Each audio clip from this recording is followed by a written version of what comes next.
ஆக உங்களை எல்லாம் பார்க்கும்போது எனக்கு ரொம்ப சந்தோஷமாக இருக்கிறது.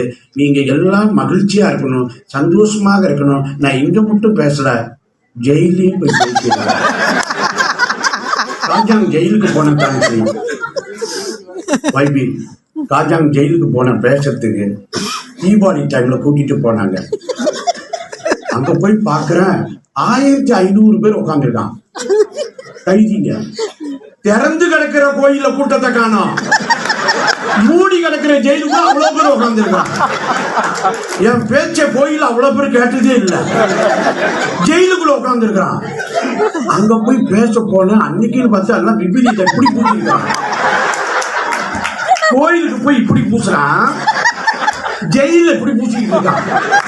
அப்ப நாங்க போலீஸ் அதிகாரி குணா அவர்கிட்ட கேட்கிறேன், என்ன எல்லாம் இப்படி இருக்கிறாங்க, சாமியார் மாதிரி வெள்ளை உடுப்பு பச்சை சோப்பு எல்லாம்னு விபூதி எல்லாம் இப்படி பூச்சிருக்காங்கன்னு கேட்கிறேன். அதுக்கு அவர் சொல்றாரு, சாமியார் நீங்க வந்திருக்கிறீங்களா, அதனால ரிலீஸ் ஆனாலும் ஆகலான்னு பாக்குறாங்க. நான் இவங்க விபூதி பூசத்தை பார்த்துட்டு என்ன அப்படியே கூட்டத்தை பார்த்து சந்தோஷத்துல நான் ஒரு வார்த்தையை தப்பா சொல்லிட்டேன்.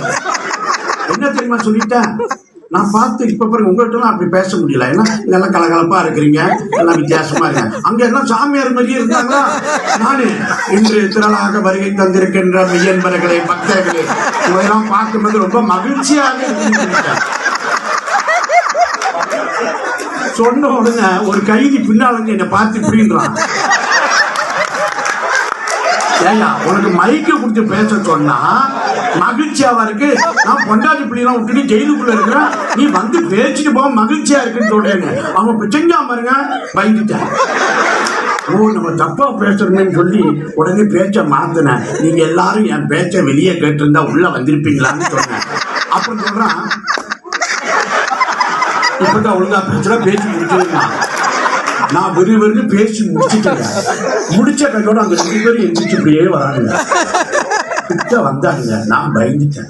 ஏன்னா முதல் எப்படி நான் தொண்டி செஞ்சானா, நான் போலீஸ் அதிகாரி சொன்னா எனக்கு பயமா இருக்கு, அவங்க நீங்க கவலைப்படாதீங்க நான் இந்த மாதிரி கேட்க வரானுங்க. கிட்ட வந்து சொல்றான், சுவாமிஜி நீங்க நல்லா ஜோக்கா பேசுறீங்க, நல்லா சிரிப்பா பேசுறீங்க. நான் பயந்துக்கிட்டு ஓகே ஓகேண்ணா, இல்லை நசிமா சுவாமிஜி ஜோக்கா பேசுறீங்கன்னா நான் ஓகே ஓகேண்ணா.